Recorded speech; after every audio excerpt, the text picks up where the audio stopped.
So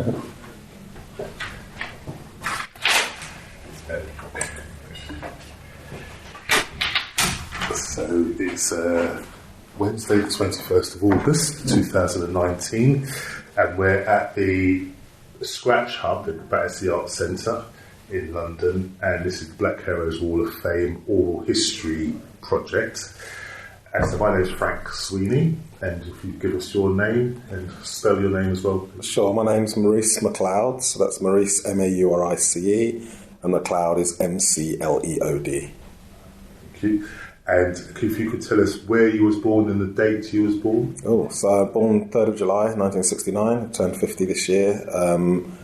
I was born, my mum always tells me the name of the hospital and I can never quite remember it, but I grew up in Battersea. Our first home was Battersea. I was born in a hospital in central London somewhere. That doesn't exist anymore. Okay, thank you. So we are there. So the conversation will run for about 45 minutes, and I'm going to be very quiet. Right. So I might do a lot of this, but I'm going to try my hardest not to speak and not to interrupt and not to kind of. So I just want to just allow you to have your own thoughts and voice. Sure. And you can chop and change. You can go back to stuff if you want to. Okay. But we're looking at the stories of Wandsworth and a black British history of Wandsworth, so kind of views, growing up, experiences of growing up in Wandsworth, and also if we're looking at who our audience is, if we're talking to children and young people mainly, and so it's about we're telling stories to those young people, but kind of hoping to give them stories of aspiration and inspiration. So inspirational people of Wandsworth, a black British history, and so your experience and people that influenced you and memories that you had. Yeah. You have. Okay. So is that okay? Sure. Yeah. So it is here. It's all over to you now. Right. Okay. So do you want to start with, like, say, kind of childhood, growing up, being 10 years old? Sure. So before that, my sort of earliest memories, my mum, who was a nurse, she was a single mum and a nurse, we lived in one room on Allfarthing Lane, and I just remember it being ridiculously cramped, but very happy. You know, as a child, you know what you know, don't you? So you don't think about the things you haven't got. You just was there with my mum, and it was all good. So I sort of remember that. I remember seeing the huge-looking kids going to Allfarthing School, and now when I think of it, those kids must have been 5, 6, but they seemed giant to me. I mean, it was very hard for my mum. She was, like I say, she was a single mum. She was on a nurse's salary, which, you know, wasn't very much at all. And at about 4.5, 5 years old, my mum we got housed on Surrey Lane Estates in Battersea, and to me, that was like I remember that very, very vividly. It felt like people must feel like when they win the lottery or something. That you know, suddenly I had my own room. We had a whole house, a whole flat that was all ours. We were on the 20th story of Cranmere House, which is one of the tower blocks there. And I used to spend hours just sort of staring out of the window and looking at sort of southwest London, and you know, you could see the power station, you could see Vauxhall. It was amazing. I felt like the king of the world. Those were quite happy times. I really enjoyed living on Surrey Lane. And back in the days when there was a big red square in the middle, any sort of veterans of Surrey Lane, you can kind of place them by if they remember the red square. But we used to spend a lot of time playing in the big red square in the middle. I went to Bolingbroke School, where I made loads of friends there. And just happy times, I guess. when I got to about 8, we were rehoused. So my brother and sister are 10 and 11 years younger than me, but we were rehoused to an estate in Earlsfield, the Brocklebank estate, where my mum still lives now.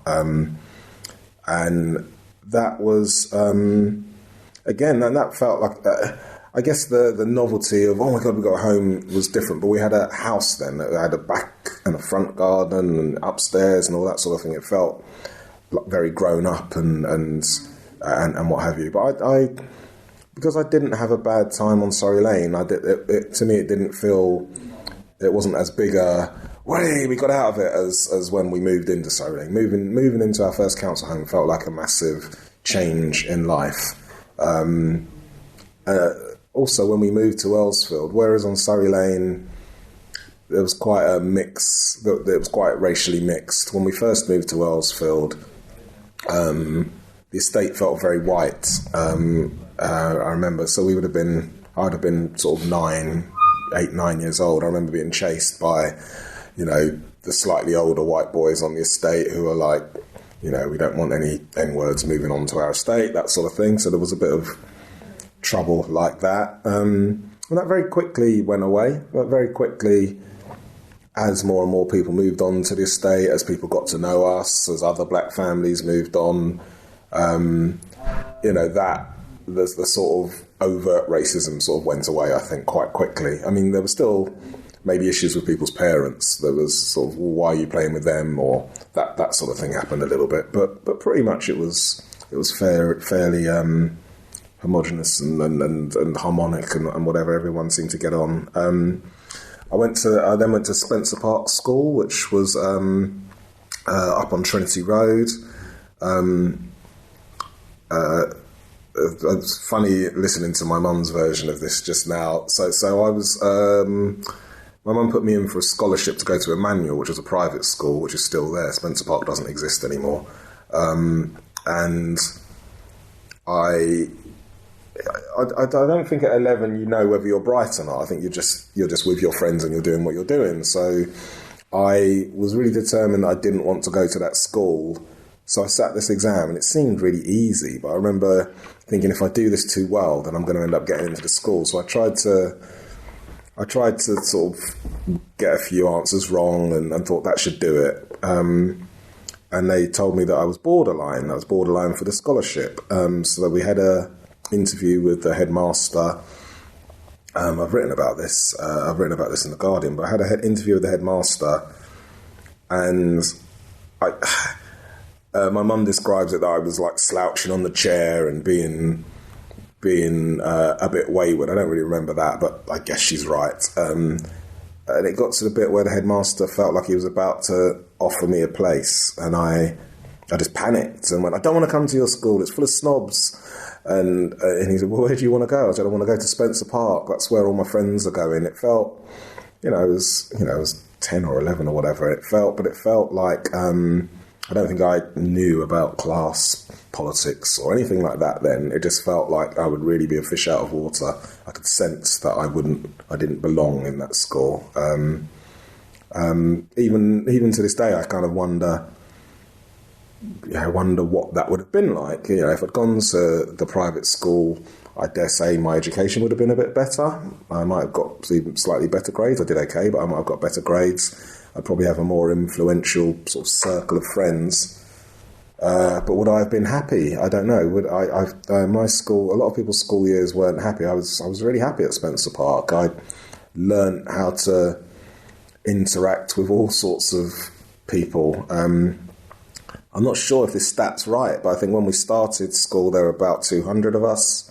On the first day of school, you're 11 years old, you're in a big school with men, some of these boys look like men. And the police came in to escort the headmaster off of the premises because a bunch of kids who had just finished from the year before had come in to beat him up. That was sort of my baptism into big boys school. It all seemed very scary and it was a boys' school, so I think I don't think it's a class thing. I think all boys' schools have have a propensity for physical violence. You had to learn quite quickly how to navigate that. And I was never particularly big. I'm sort of a summer baby, so I was never physically big. And I didn't really have any older cousins or siblings or anything in the school, so I had to very quickly learn to be humorous. I very quickly learned to make jokes and to get on with everybody and to be able to diffuse situations quite quickly,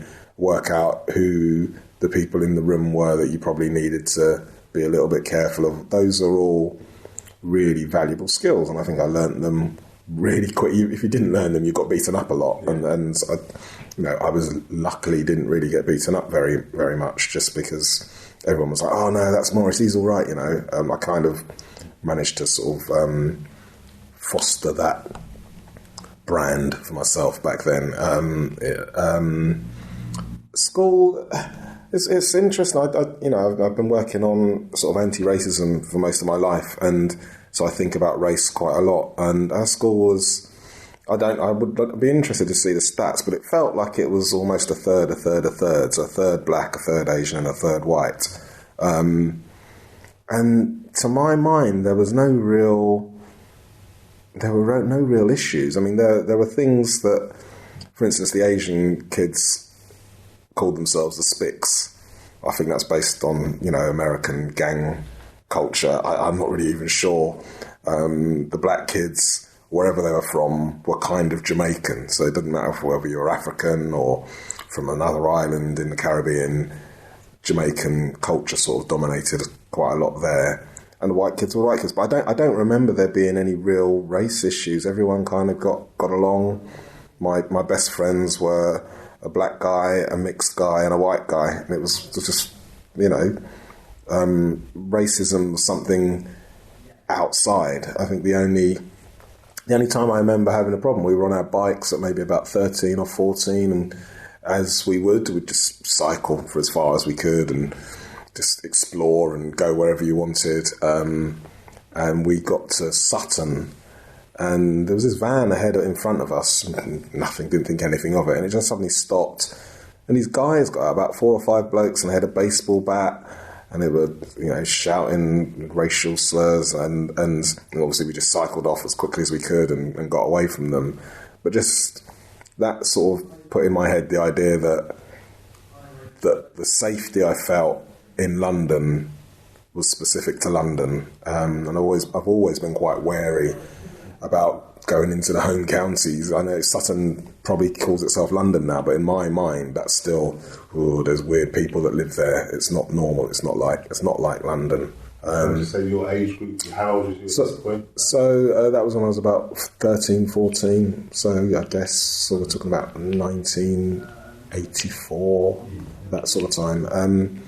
I think that when I think back to both living on Surrey Lane or in Whitehead Close in the Brocklebank estate, the incidents of actual overt threat and racism were quite rare. But I think I have a vague recollection of in the sort of 70s, so before I was 10, there just being a bit, you'd see NF scrawled on places, and the odd man would shout. I remember coming home to my mum, maybe about 6 or 7, and saying, why am I black? Because I thought it was the sort of question I guess a lot of kids ask when you grow up in a white society. I hadn't thought of myself like that, but someone had been calling me the N-word and telling me to, that I smell and all this sort of thing, and I couldn't work it out. I was like, what's he talking about? Why is he saying that, Mum? And, their mum sits down and has to talk with you, and it's like, oh, okay, all right, and you just move on. But it's. Can I ask you a question? I want to leap out of that period of time. Yeah. It was interesting just to kind of get a comparison, especially if because you say you've been actively involved, anti-racist. And so would your understanding of racism in that period, like 70s, 80s, kind of racism, how would you compare that to current day racism? So up until maybe 5, 6, 7 years ago, until fairly recently, I was really of the hey, everything gets better and stuff my mum put up with, I didn't have to put up with, and my daughter was having to put up with it up even less, and it's all improving and everything's on an upward trajectory. I think it feels like there's been a massive backward step in the last 5 or so years. And obviously I'm very conscious that I'm talking as a black man. Now, my Asian friends have noticed a massive change after 9/11 with how they were treated. So I'm very, and it's all very well people saying, oh, there's no overt racism in the street. Try being a Muslim woman in a hijab or something, then you see it. So I'm not at all. I'm aware of my privilege. I'm aware that that I as a black guy, even most British racists now, they don't really think of it as being a black-white thing. To them, it's a black and white against Muslim thing, or that's how it seems to be couched at the moment. But having said that, both my mum has been sort of had racial abuse recently. My sister was physically attacked outside her home in Tooting 2 years ago. So this sort of thing, which I could never imagine happening in London. Yeah, maybe in Tunbridge Wells or somewhere. Maybe out in the sticks. Not in London. That sort of thing feels like it's coming back. And it doesn't mean that there's a mass upswing. I don't think there's a mass upswing of racist people, or I just think that those people who do have those opinions feel empowered and feel like, the country, the world's finally catching up with me. I don't know if it's Trump or Brexit or whatever, but there's the rhetoric. I can't help thinking part of that's how, not get too political, but the hostile environment and the way that the British state talks about migration and immigrants and illegals and all that sort of thing. And the right-wing media as well talks about those sorts of things. I can't help thinking that has an impact on how people whose views maybe they'd have been a bit ashamed of at some point now feel like, no, I am right. Yeah, they do make me feel uncomfortable, and I'm going to tell them. I'm going to tell them on a bus. I'm going to tell them to go back home. I'm going to behave like that. So your question was how have things changed? I don't feel physically at threat, but then I'm a big grown 50-year-old man who's relatively, I don't look like a target. I don't look like the sort of person that you could get away with it. And if you was a child, so if you was a child who in those vulnerable, in your one of the vulnerable groups, and so if you was a child now, would you say that? Because that's interesting because your experience of being a child and in a community, in a society that were quite racist, kind of their vocabulary was racist, their opinions were, but then you felt that it didn't take long to shift opinions, especially amongst your kind of peers, other young white children. They'd say the words, but they didn't really know what it meant, and then your friends, and you did get on with it. And so do you feel that children now might have that same, do you think it might happen in the same kind of way? I guess so. I mean, I'm a firm believer that the sort of the cure for bigotry and racism is proximity. I think that how many times, I've lost count of the amount of times that someone, a friend of mine, would go, oh God, my dad's a bit racist. And I'd meet the dad and he'd be like, no, you're all right, mate. No, you're okay.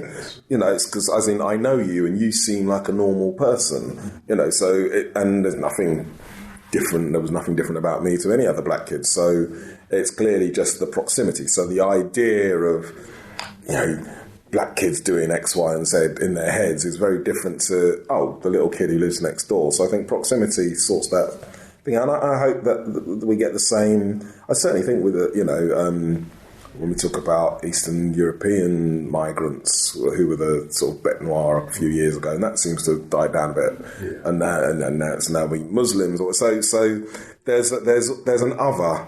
Somalians got it for a while. I think there's another, but like I say, proximity. Once your kids go to school with their kids, and you chat to people at the school gates, and you meet them in the shopping centres, and they just become part of your normal.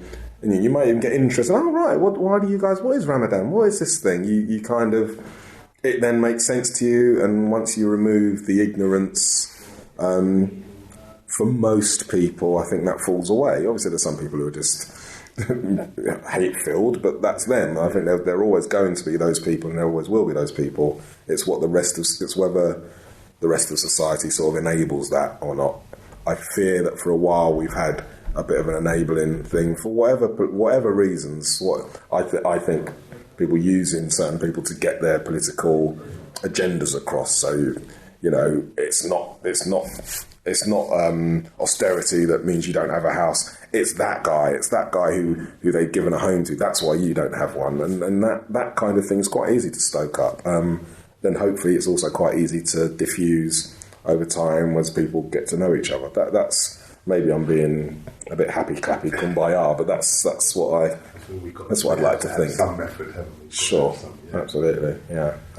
So, all right, I'm going to bring you back. So you was so you was at 13, a teenager. Yeah, Sutton on a bike. I mean those sorts of, and there were a number of small incidents like that as you just have growing up. To be honest, after about the age of, other than that Sutton incident, about the age of 11, 12, I don't really remember any on the street aggression. Some guy spat at me once when I was wearing a new Sergio Tacchini tracksuit, which I was really proud of. It was like, wow, I look great. Oh God, can't believe I've actually managed to buy one of these. I felt really good. I must have been about 15, and this van went by, shouted the N-word, spat at me, and it ran all the way down. I just remember being like, more angry that he'd messed up my new thing than what he'd shouted. But as a whole, that sort of thing was quite rare. The racism I kind of experienced, I think, in my sort of early teens was more from the police, if I'm really honest. I remember on taxi drivers, actually. I remember trying to stop a taxi and stopping and making monkey noises. I had it with a police van. A police van pulled up. I was just crossing the road and sort of, they didn't stop for me, but they were in front of me. And I just looked, as you do, looked at the van, at the officers inside, and they all started doing monkey noises, and you just thought, wow, that's the police. Who would I call if these guys attacked me? These are the guys that I need to be. How old was you then? Maybe 14, 15. Yeah. It's not that long ago, is it? No, it's not that long ago. But then I got stopped and searched a lot. I mean, I lived on council estates. I must have been stopped 100 times. I must have been stopped and searched 100 times. But a lot of this has shaped my political views now. And there's a lot of talk about knife crime and what we do about it. I'm absolutely of the opinion that one of the tools to fighting this is by having a community that actually believes and trusts the police, rather than making them, as they have seemed, sadly, as some outside invading force that's there to control you and humiliate you and what have you.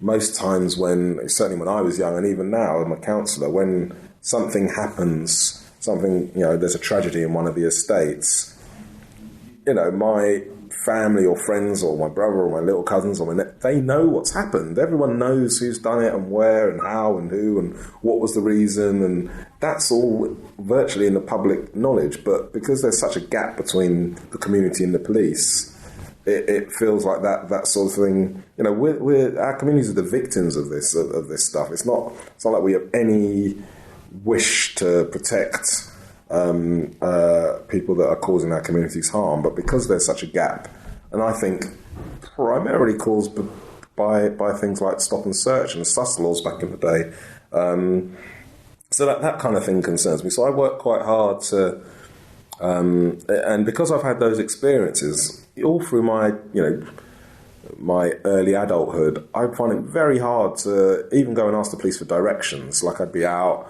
and lost, and my friend was, girlfriend at the time, said, there's a policeman, go and ask them. I was like, no, you can ask them. I just felt very, very uncomfortable with the police. And so as a living in London, I lived in London, young black man, growing up black in London, with all of those kind of barriers that have been put up between yourself and the police.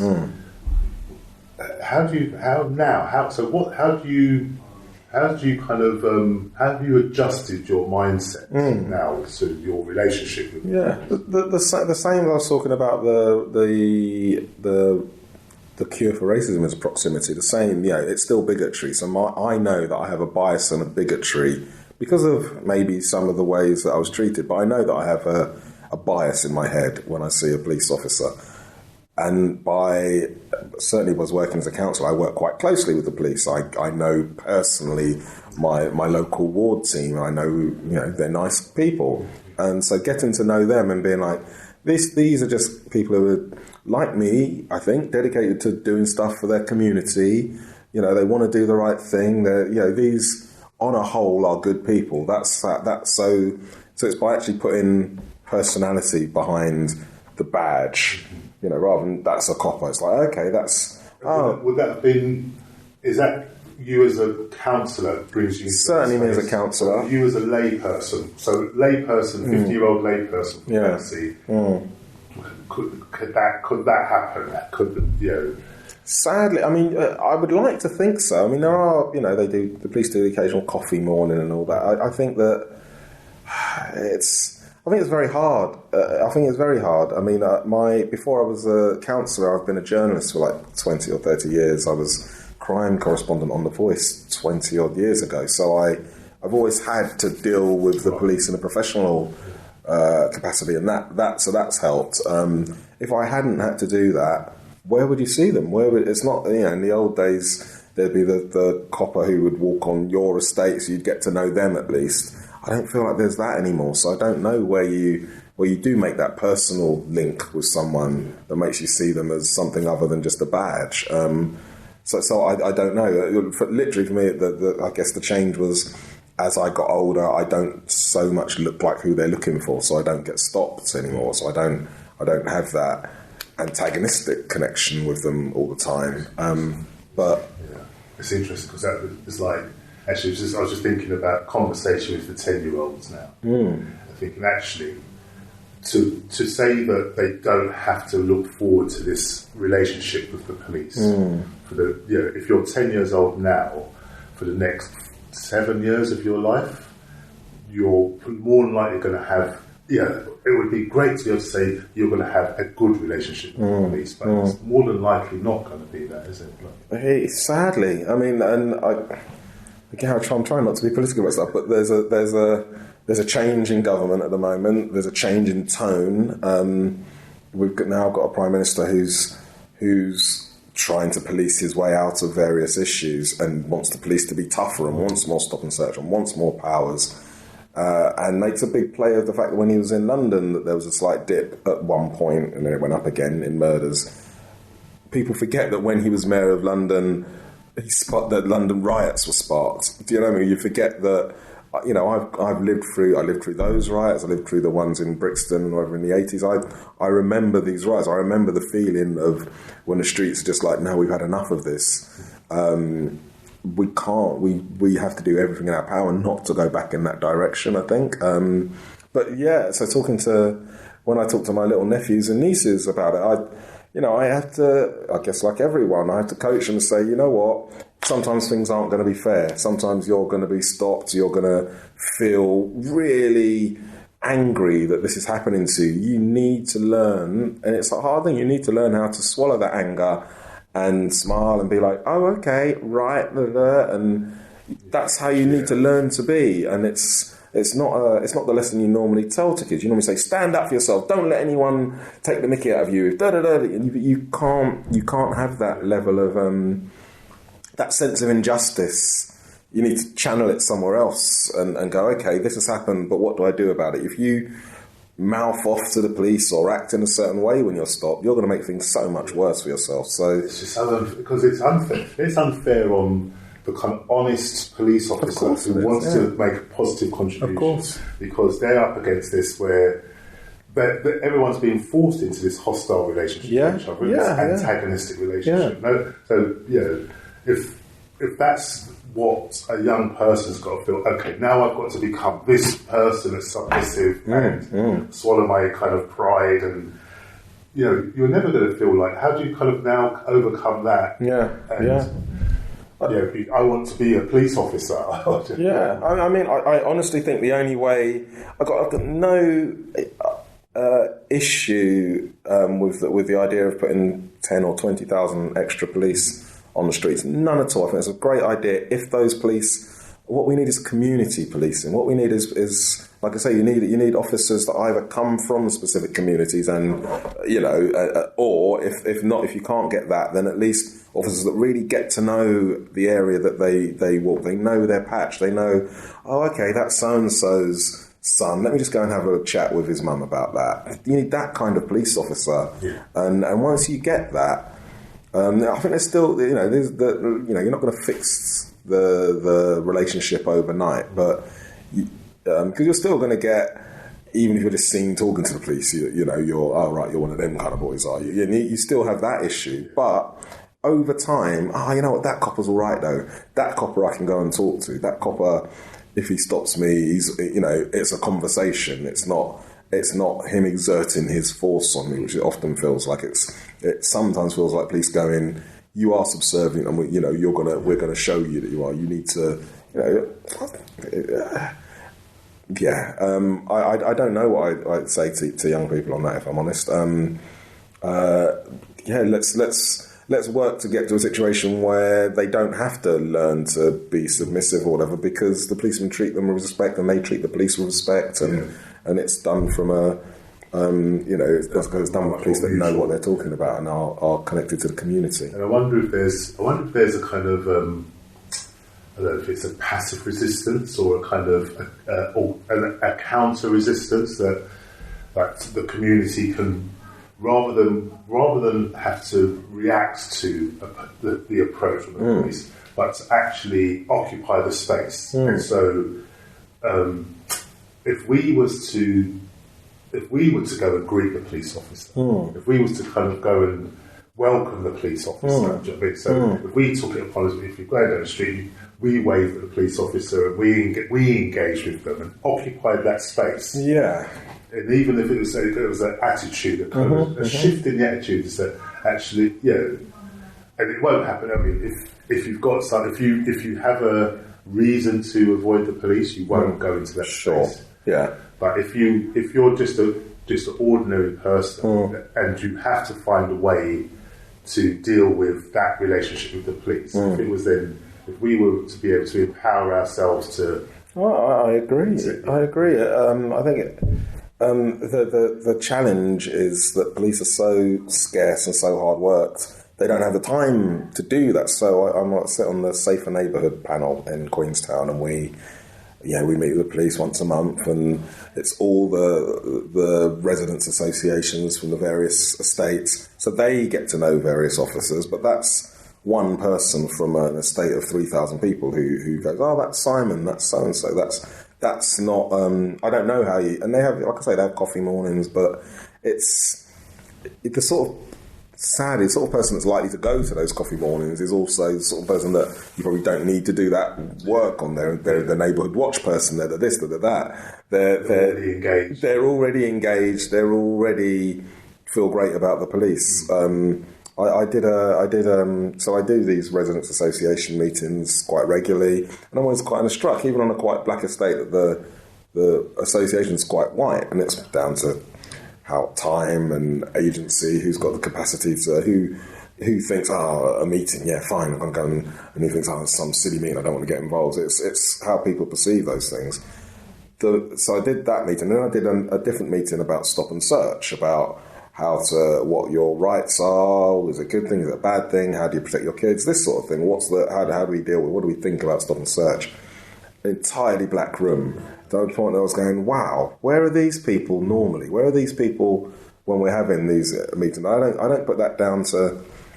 So I think some of my colleagues are a bit like, oh, gosh, they need to be more engaged with the residents' association. I said, no, the residents' association and the meetings and the town hall stuff, they need to change because they're not engaging people. The fact that, all we did was put a poster around saying, come and talk about this. And they went, yeah, we're there for that.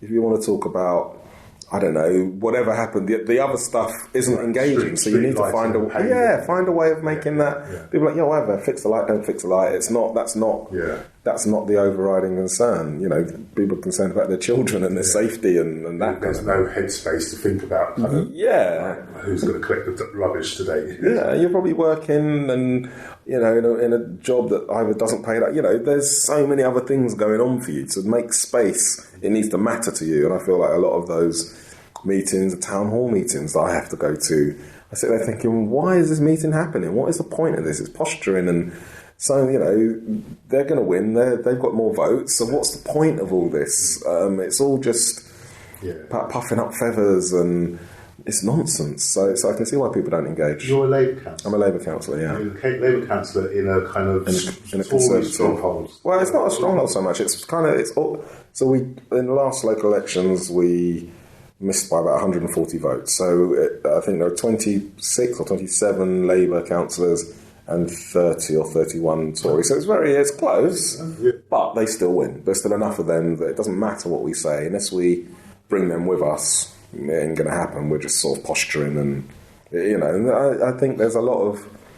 I think people, not just black people, but people maybe on lower incomes or with more challenging lives, don't have time for that. They don't have time to go and sit for 4 hours in a meeting where the outcome is already known and you just want to say your piece. It's like they'll stay at home, they get on with their lives, and so I do notice that there's a real difference in who gets engaged in out of communities. Like I say, a lot of these states are nearly 50% black and Asian. Those aren't the people that are often acting as representatives for those estates. There's 60 councillors on Wandsworth Council. 2 of us are black in a borough that's nearly 50% black. 2 of us are black. I'm the only council tenant out of 60 of us. There's one of us that's a council tenant, and that's me. That's because I refuse to use my right to buy. But it's not in any way representative. I go and talk to, you know, my neighbours and stuff, and they're like, "Oh, those people don't know. Oh, you don't understand." I said, "I live there. What are you talking about? I live right there. I had a leak from the guy above. You know, I'm going through the same things that we're all going through." And I think until we get a democracy that is like that actually reflects the places that they're from and the places they're representing, you know, it's always going to seem some distant bit of nonsense that hasn't really got much. You was there's another bit of a story I want to get through, but I'm interested in. So you was a journalist. Yeah. There's a bit of a story I'm interested in there, but then, and so what was that? Where did you see the role as a counsellor? How did that happen for you? Well, I've always been so. It's funny. I don't think any of this was planned. I certainly didn't. I didn't do I don't know, Boris Johnson sitting at 9 years old going, "This is where I'm going, and this is my next step, and my next step." None of that happened. But when I think back over my life, I'm like, wow, it all feels like it was all pulling in the same direction. I've always been determined that I've been really proud of where I'm from and the communities that I've lived in, and I've always been really keen on.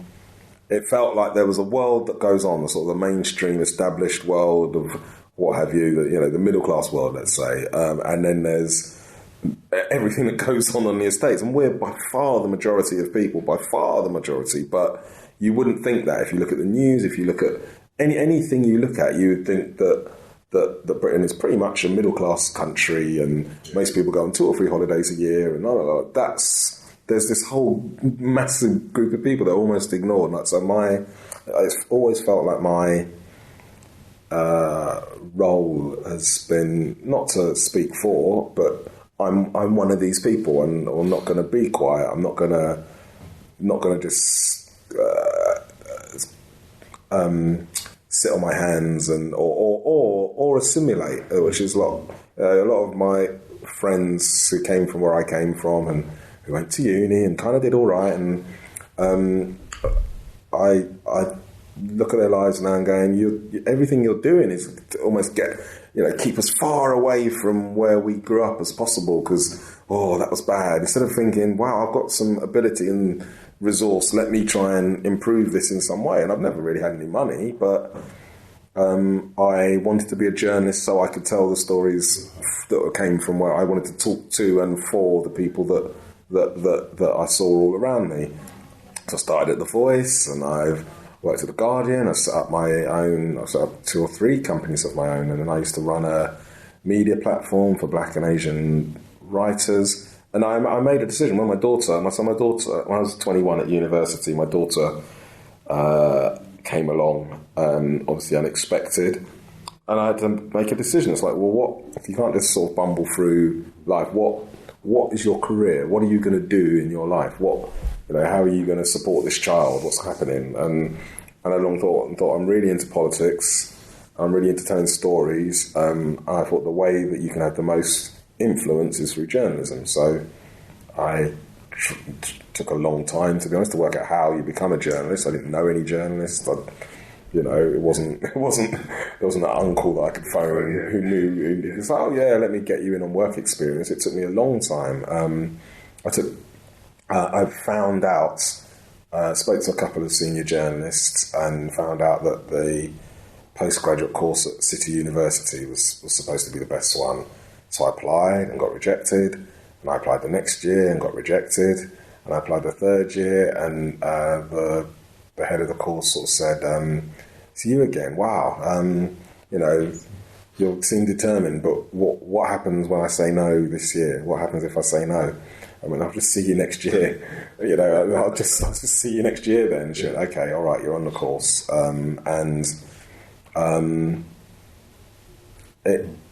I was glad to get on that course because I was one of my best friends was Fraser Nelson, a guy that edits The Spectator now. We're still friends now, and Mark Chapman, who does Match of the Day, he was on our course that year, and Gary Young from The Guardian was the year before, and Dominic Monaghan. So all these people who are kind of household names now, because I studied with them.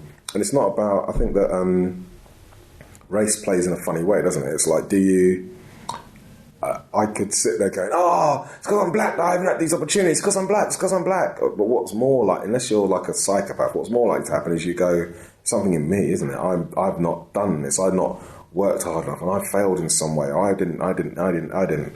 But the value of being at City University in particular, which was, I think, the pinnacle of journalism training at the time, I don't know if it still is, but it certainly was then, was that I saw people really succeeding, and I knew I'd been comparing myself to them for a year. We'd been doing the same tests. I would see what they got, saw what I got. I had conversations like, this bright guy, he's not any brighter than me. You know what I mean? I had that barometer to be able to go, so there is something untoward happening here with my career. I mean, when I went first, so I was at The Voice, and I first went for an interview at The Guardian. There was just flitting around stories. After the Macpherson report into the murder of Stephen Lawrence found that the police were institutionally racist, a lot of papers reporting on that. And then they looked around at their own newsroom and saw all white faces and kind of had a bit of a freak out. So there was a call out to try and find black and Asian journalists, and The Voice was pretty much the only paper they'd heard of at the time. So the entire news desk got poached to various publications. I was having an interview at The Guardian, and I was showing all my cuttings and the work that I thought I'd done that was quite good, and she was going, yes, it's all very good, but if you work here, you're not going to just do black stories. You do understand that? And I was like, if I was coming from the South London Press and all my stories were about South London, you wouldn't say that, would you? You wouldn't expect that that's all I can do. I was working at a black newspaper. I wrote black stories. And I think there was a lot of that, to be honest. I think there was a lot of... I started at the Express, which I ended up working at the Daily Express for 6 years. And when I first worked there, on day one, I won't name names, but a very senior reporter said, "Oh, can I have a coffee with you?" I was like, "Oh my God, wow, this is really." He's asked to have a coffee, and he sat down and he went, "Right, so I'm going to cut to the chase. Do you have any contacts in the Yardie community?" And you just go, I just went, "What's the Yardie community? What are you even talking about?" He said, Yardies, gangsters, blood clot, all that kind of thing. Do you have any contacts that you can link me up with? It's just like, I don't know what that is. I don't know where you mean. Is this a street in Brixton that I don't know about? Where is this Yardie community? What is it? And then someone else asked me to score drugs, as someone who's really famous now. You sort of think... And this is now, we're in the 90s. This is now in the 90s, yeah. I'd have been in my 30s by this stage. And these are all... No, compared to being physically threatened in the streets, that sort of stuff, which people do focus on, those stories, I tell them, people go, oh my God, but you know what? Compared to, someone saying that kind of thing, or it was me, there was one paper that I worked on, The Independent, it was myself and a very good friend of mine now, a business partner, we run businesses together, but a mixed race guy. I'm fairly dark. I was bald at the time. I've been bald for a long time. He had dreadlocks, big hair and whatever. And they could not tell us apart. To the point where the editor at the time just would call us. We'd come over and go, all right, lads, or he'd go, he would never say our names. Because every time he'd call me Tony. Every time he'd call Tony, he'd call me. And you think... We couldn't look any more different. And it says in his head, he's just thinking, "Oh, the black one. What's the black one's name?" That was clearly what was happening. But like I say, those sorts of things, that's just the day-to-day stuff that's annoying. That's like, oh, I can't believe that's happening. And you kind of roll your eyes and you get on with it. It's the fact that even at the Express, so I joined the Express when it was supposed to be a different type of paper, and then it reverted to type and started writing about asylum seekers and this, that, the other. And I found myself a bit trapped there. There weren't a whole lot of jobs on offer to a black journalist, and just I very quickly got the notion that they would never see me as anything other than, they would never see me as a journalist like them. I was never considered like that. I was someone who was all right to come in and do a few shifts, and he seems to have a few contacts, and if we need to send someone to do an undercover thing at a black church, well, we've got our guy. I was that, but they could never see me as writing about politics, or what would I know about politics? It was very that stuff's the more harmful stuff. That stuff that actually physically impedes your progress or stops you doing what you want to do or getting where you want to get. Someone... And that's not the institution. That's different to institutional racism. That's kind of like societal. Well, institutional, societal, systemic, I guess, is how I describe it. It's the assumption, and I get it. Even now, I'm 50 years old, and the amount of people that, all right, lads, all right, boys, I'm like, what part of I'm older than you? How am I a boy or a lad to you? And people treat me, and I've written about this, in that there's an over-familiarity, which is meant to be friendly, and it's like fist bumping me, and I'm like, you would not walk in and fist bump a 50-year-old white guy, and you wouldn't talk to them in that way, and people go, well, that's cool, if people are overly friendly, it's better than being not friendly. I'm like, yeah, it is, but it's based on a two-dimensional impression of who you are. They met another black guy, and they think, oh yeah, he's all right, he's going to be like that, and he's all jolly, but it also means you can never get out of that box. Once you accept yourself being in that box, you are that. He's not the brightest, but he's a good guy, and that's kind of how they're talking about you. It's an interesting... I'm feeling that maybe we've just become more tolerant. Maybe we were from school days, and we put up with our white peers being racist, and we allowed them and we let them off, and then we kind of put up with the drive-by racism on the street and kind of go, okay, just got to get over it. Yeah. And we kind of, and so that learning that we're going to learn our young people, kind of the next generation, will say, you know what, you've got to bite your lip, and you just manage it, you navigate your way around it, and you cope. You learn to cope. I don't know if that is that the right lesson though, because I was you weren't here when my mum was being interviewed. And hearing her talk about the things that she experienced in quite a matter-of-fact way. And I remember, my mum would always turn the other cheek. She was from Jamaica. She'd always, she wasn't aggressive, unless she really needed to be, but she'd always be dismissing stuff and put it aside. And we came with a slightly more militant stance, and then our children have come with an even more militant stance. And I think good on them. I don't know if it is the case that you just got to learn to suck it up. I think, stand up for yourself, point out when things are wrong, and if people roll their eyes, then tough. It's justice denied, or justice delayed is justice denied type stuff. I went to a friend's book launch recently, and he did an interesting exercise where before you said anything, you'd have to say where you are on the sort of putting up with racism scale. And he I thought quite amusingly said it. So you're either driving Miss Daisy, where you put up with all sorts of nonsense, or you're a drive-by Miss Daisy, where you ain't taking no prisoners. And I thought that was quite interesting. But I said, I think I'm driving Miss Daisy. I feel like I've put up with... I feel like people say stuff to me, and I log it mentally. I look at them and go, all right. I'm not the, how dare you, because I've become very adept at working out, is this a battle I need to have now? Do I save this one? Do I try and get them to say it more? What's my aim here? I'm very good at, I think, a lot of us maybe... Because I suppose I think that's what I was trying to get to. It's like, have we, as the black population of Britain or England or London society, have we been tolerant of the racism that we've been facing? So, we've coped with it. And I mean, I'm not sure it's a bad thing. I think, because sometimes you think, why do I really need to validate it for any more than it is? But then, actually, when we're surprised now that it's become this overt kind of level of racism that we're experiencing now, and we're surprised by it, but actually it's always been there. Yeah. I agree. Yeah. It's always been there, bubbling. Like I say,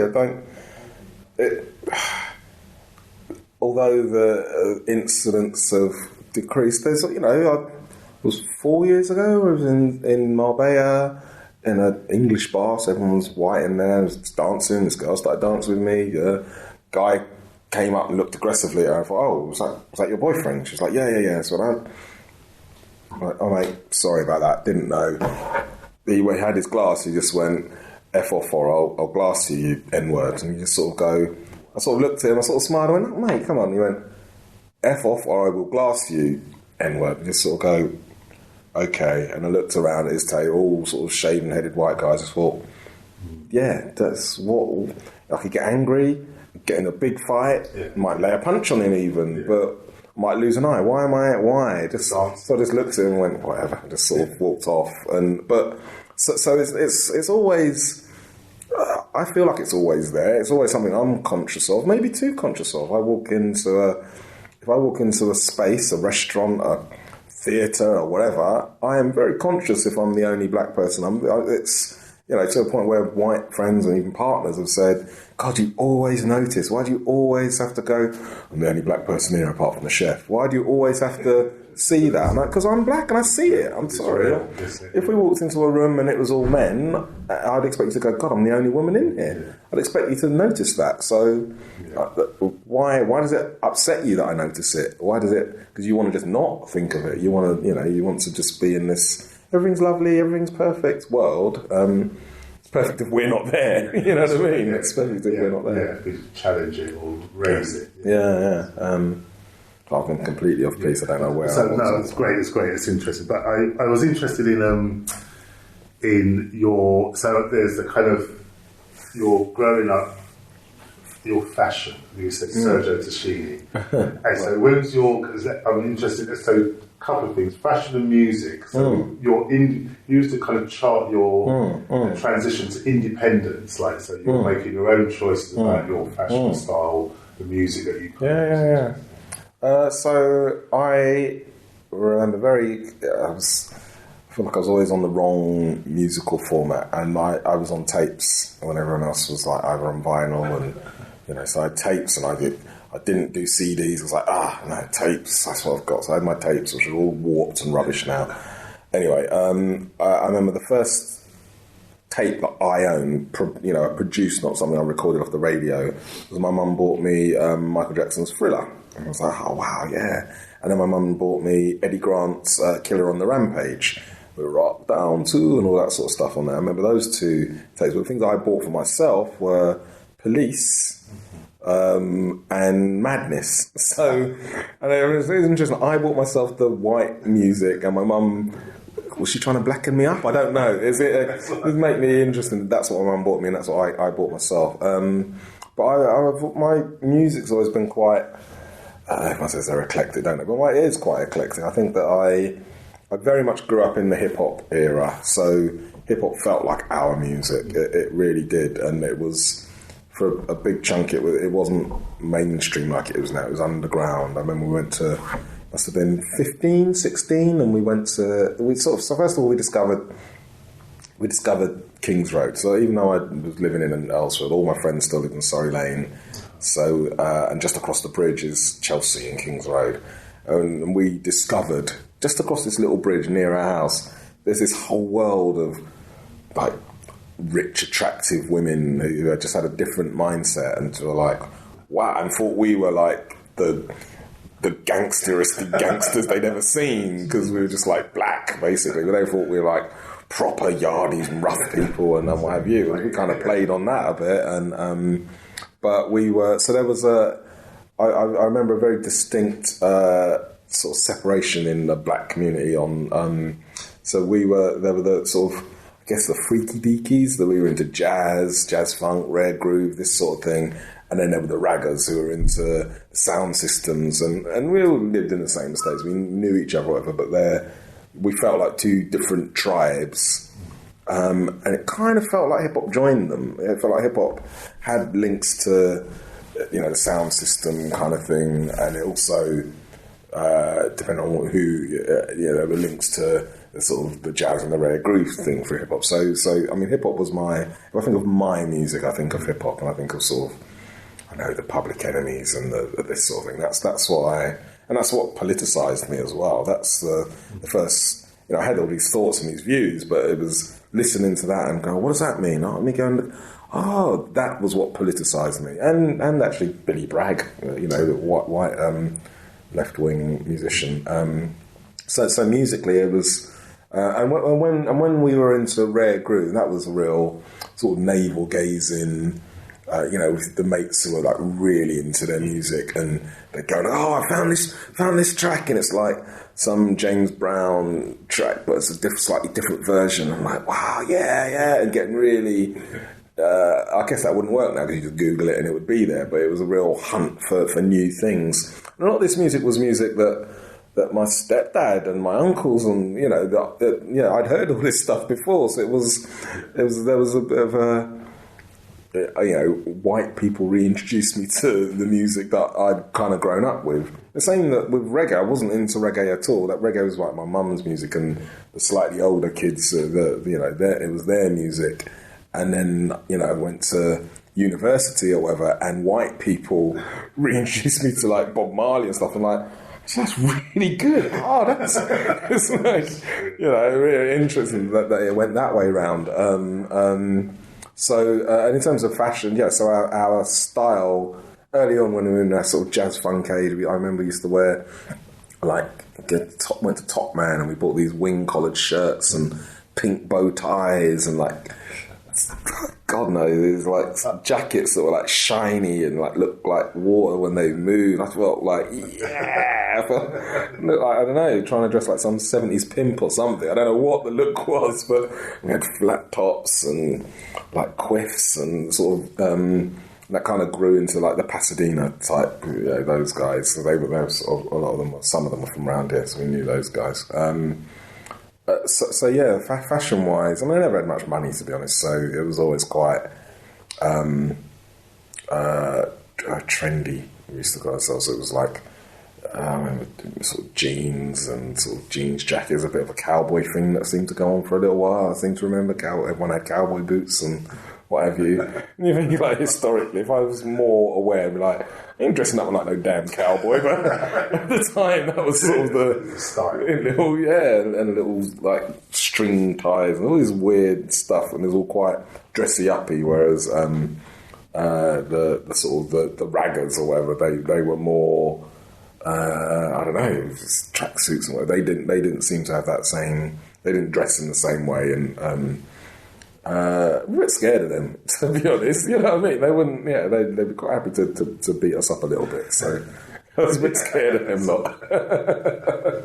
But yeah. So and then my music, but I'd also always listen to indie stuff and Talking Heads and stuff that I thought I only knew about them. I thought I had discovered these bands that no one else knew, because no one I knew about Talking Heads and stuff. And it was only when I went to university, it's like, oh, they're a really popular band that everybody knew. Oh, okay. I thought I'd invented them. I thought I sort of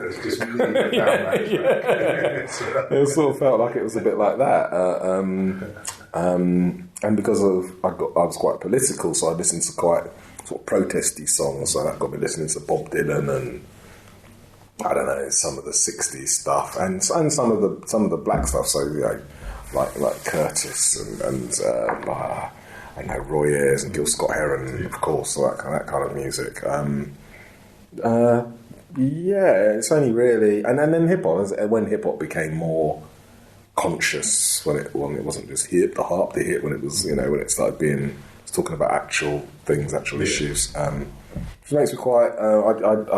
My daughter's 28, and I had and she's dating a rapper who's quite successful, is quite well known now. So, and I was always a bit.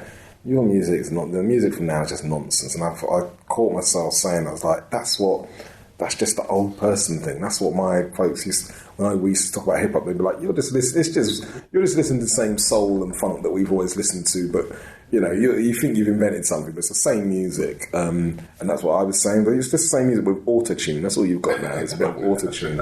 So I've been really paying attention and listening to, you know, like artists like Dave and whatever. Like and Storms, even those are real artists. Which one's that? It's this one. Still good? The backup one. We're good. Yeah. Okay. Yeah, they're saying real things. Yeah, it's not. Yeah.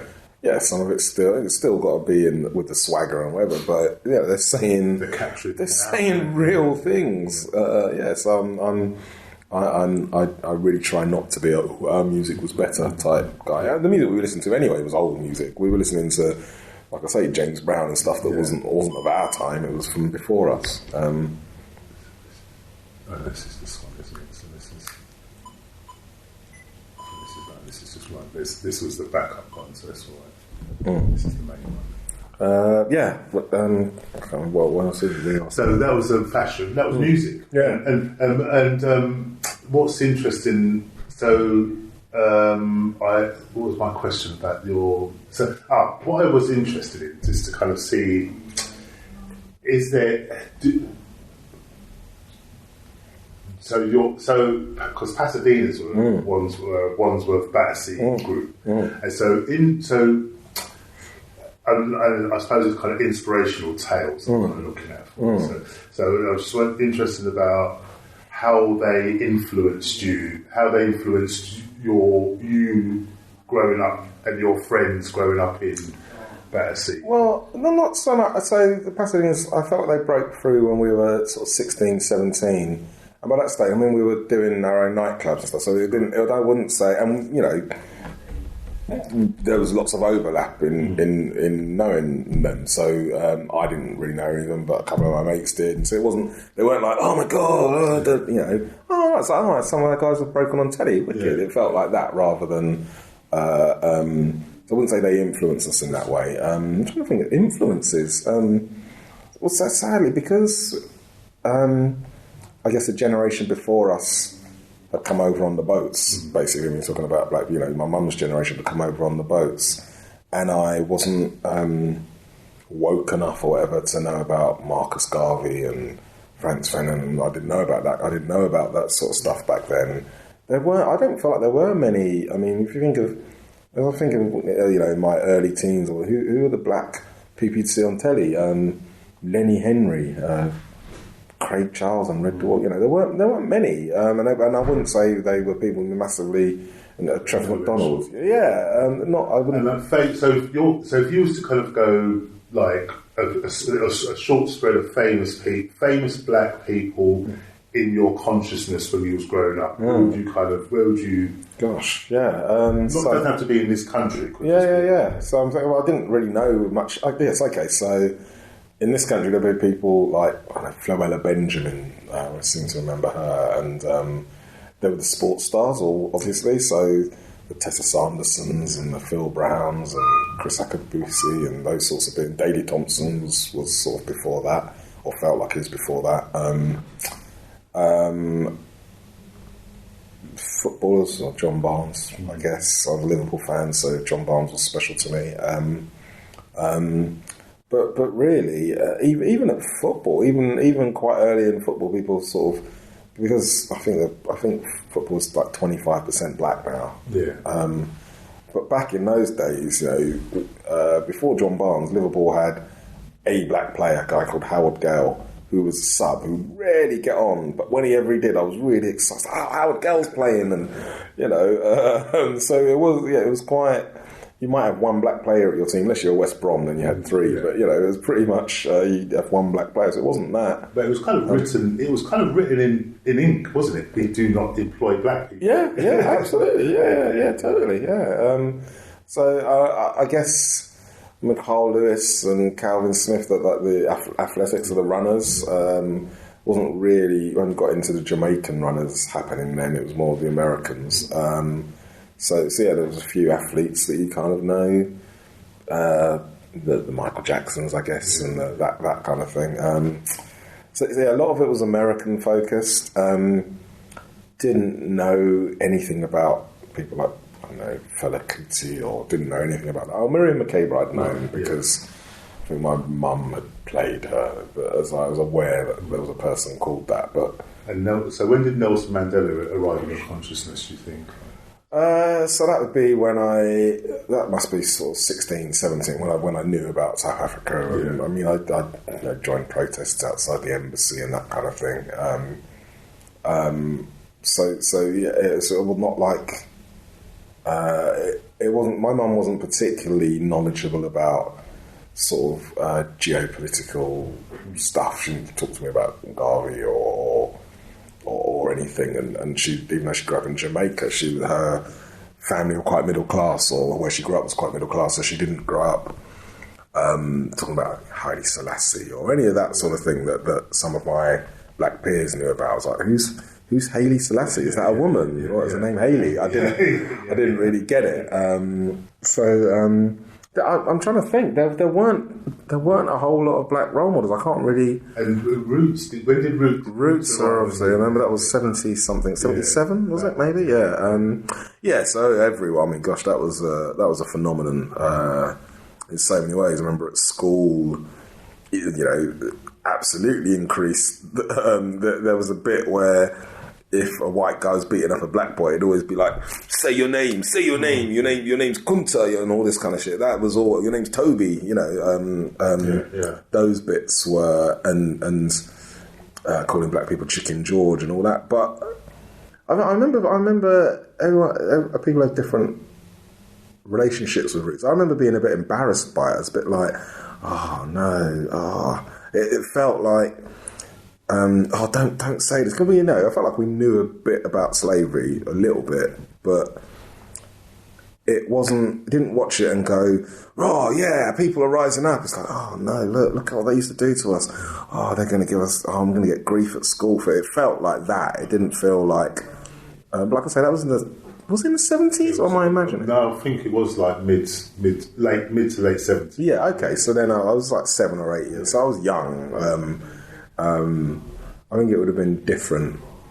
I don't know if society changed or I did, but if that was when I was 14 or 15, it might have been different. But at the time, I remember being a bit embarrassed about Roots being on. It felt like, I don't know, don't tell everyone that we were slaves, and don't remind them. Yeah, it felt like that for some reason. I think my family were. I think my feeling, because I'm the same age as you, so my memory was that my parents didn't know. I felt my mum didn't know. She was educated by Roots. Yeah. And that I think their revelation to them was that they had been kept in ignorance. Wow. And they were rural Dominica in the 40s. Yeah. Right. So it's possible. I can see it. You think, okay, unless you had somebody who was kind of actively kind of Pan-Africanist. Yeah. I think the only mention of slavery I remember, obviously I was young, so the only mention of slavery I can even remember before Roots was in Rasta songs, was in like reggae songs. Yeah. Do we remember the days of slavery and all that kind of thing? That's the only mention of slavery I think I can even remember before Roots. Interesting. So I was asking, so those are kind of, and I suppose so I've found out, I've been learning about John Archer. My Spencer Park School turned into John Archer. Is that right? Yeah. Oh, so that's the it doesn't exist anymore now at all. But for the last few years, it was like John Archer. So we found out about John Archer. Yeah. And so you as a politician, black British politician in Wandsworth. That's funny. I kind of rile at the times. I don't think of myself as a politician, but you're right. I'm a councillor. I'm a politician. Yeah. And a political activist. And so, did you have a knowledge of John Archer? No, I mean other than the fact that I'd gone to that school. So obviously when they changed that school from Spencer Park to John Archer, and it's because he was the first black. So I knew that. That very sort of 2-sentence history of him. I don't. No, not at all. It's not something that. No. I don't think we ever. Yeah, we learned about kings and queens and we didn't learn about that sort of thing. So this is a kind of new kind of bit of kind of knowledge. Absolutely. For the area. I think so. Yeah, I think so. I'd still be surprised if many. I don't know if it's taught now in schools, but I think it's still. Most people wouldn't know. Like Charlotte Despard, most people don't know about her. So it's not Charlotte Despard was a communist actually who stood in Battersea as a woman. So she was one of the first women to be elected. I thought. Again, I don't know. I only know because her ward is on my thing and the plaque's gone up in her name. Oh wow, I didn't know that stuff. Just that sort of even our quite local history we don't really know that much about because it's not sort of mainstream enough. Sorry, going, I can't remember what the question was. Was it about role models? No. It was about kind of inspirational, inspirational people, and also that kind of contemporary history, contemporary Black British history of Wandsworth, and so and I suppose actually it's interesting to kind of have these highlights of these kind of real kind of influential people, and political activists are kind of key in the kind of development of the area, isn't it? Sure. Yeah. Look, John Archer, and I'm going to look up Charlotte Despard. Yeah. Who's the other woman? There's a woman who used to live along here, a black woman from the 70s or 80s who sort of led the squatter movements and was really quite influential. But I get like the fact that I'm in politics, I'm black, and I don't really know that much. Someone came when I got elected. Someone, you must know. Do you know exactly where she lived? I was like, what do you think? I know every black person. What? So it's okay. Anyway. Interesting. Yeah. Yeah, so, because what's the context of this? I suppose it's one is that we are looking at the kind of archive, creating like what's the history? Can we contribute to the borough's archive as an outcome? Because the Libraries and Archive Service says that the Black British history of Wandsworth is very underrepresented. And, go figure. And so anything that can help to improve. Right. Okay. I'll try and There's a local historian who was gathering this, that she sort of is the one that pushed for the plaque of Despard, and was, I can't remember the lady, she was, I knew the name, she was like, I said, and I knew vaguely that she'd been involved in the squatter movement and what, but I didn't really know much more than that. She was telling me about it. I was like, wow, that's someone who feels like they should get a bit of, feels like we should be talking about this person. And I think part of it as well is that the story that we want to be able to tell to the group, our audience, it's not to kind of bombard them with loads of people, but to kind of be able to kind of give a journey of somebody who, to kind of show that journey that there's been, integral to the development of society. Anyway, it's not brand new. It doesn't have to be you're a famous footballer, but someone could just kind of really be like that person's the squatter movement is kind of part of the fabric of totally. And that space where you can see that person, I can see that's something that I can achieve. Totally. I agree. Any more? How we go? So fashion, music, so those inspirational people, I really.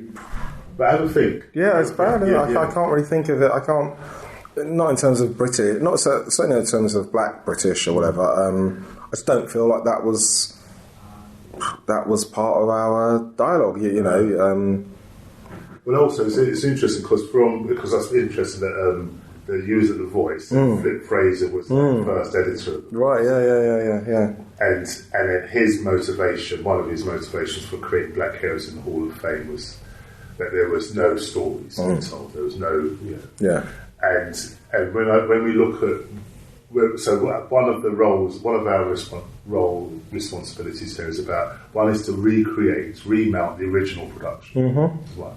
But then also is to kind of be inspired by that work and tell a kind of modern story, a story of now. Yeah.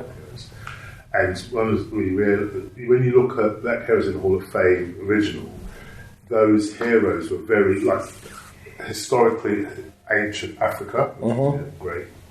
But then the kind of the modern history was very American and Jamaican centric. Yeah. In their kind of modern. Who those heroes were, and so I think that we're more knowledgeable about the Black presence in Britain, kind of from what's his name, Peter Fryer's kind of book, and then there's much more modern stories, and then the whole that Black the University of East London study on the slave trade. Right. Oh, okay. Is it David? I can't remember his surname. Yeah, but yeah, we've done that study. So we're kind of more knowledgeable now. And so actually to be able to kind of look at, here's, here you are, and here's like Marshall de Cove, who are here doing it, just kind of getting on with it anyway. And so actually, if we was to go back generations and generations, there's most probably quite a lot of ordinary Black people. Absolutely. Making things happen. I'm sure from especially from Windrush on, I guess, because of the challenges to life, there would have been there'd have been someone who was organising and so who's sorting out the partner, who's making this happening, you out of that necessity, there will have been the leaders, totally, who probably just completely vanished into like when my mum came up, there's a woman, a nurse, a more senior nurse that we call Granny Matthews. Her name was Rachel Matthews, who lived and everyone on his estate calls her Granny, and she's like a real icon of figure. But there's never gonna be books about her. She's never achieved in the sort of stereotypical sense. So she's absolutely a community leader that, probably 200 or 300 people around the area will be like, oh yeah, Granny Matthews. But just by being her and longevity and the person that everyone would go to for this, that, and the other, and sort out disputes and those people because you think there's like, I mean, I've my mum and dad came over in the early 60s, right. 61, and I think like they was earning I think it was only £5 a week. And they got a mortgage, and you go, and try to work out, how did you manage to buy a house on a £5 a week? And, it's 25 grand or 50, or no, maybe it's £5,000 for the house. Right. How do you do it? And that partner system, definitely, kind of this resilient network. I always say to my mum, I don't get it. Well, how do they not get broken? How does it's a partner? For whatever reason, someone might not be. How does it keep working? Surely people don't. I'm skint this. How does it keep ticking over? I suppose so. There might be a weak link. Like somehow the rest of the community. But considering the financially vulnerable or precarious even situation that a lot of black people are in, I think it's quite remarkable. It's a real social. You don't mess up your party. You don't want to be that guy. That's right. But still, that it keeps going well enough for it to. My mum's in one now. She's like, "Oh, do you want to join one?" I'm like, why don't I want to just put money in the bank? She said, "But do you?" I said, "Well, no, but I could." She said, "Yeah, but you don't. So this you do." And I'm like, I get it, Mum, but I'm all right. But it's interesting that part because there's my mum and friends group, and they still do it. And they do it. They don't do it for themselves. They do it because it will help there will be somebody who will help out. So it'll be there's so and so's daughter. It's incredible. It's great. Then you have to go and if you have to go and pitch for your to kind of to be let in. Oh my god! Damn! I would not fancy that. The scrutiny of it. No, it's too much. So I think that. We good? Or? Is that? That's great. That's the loads. There was loads. Cool, brilliant. I think I went off piste really, but cool. So we can make something of it. I have to brush back. So much trouble.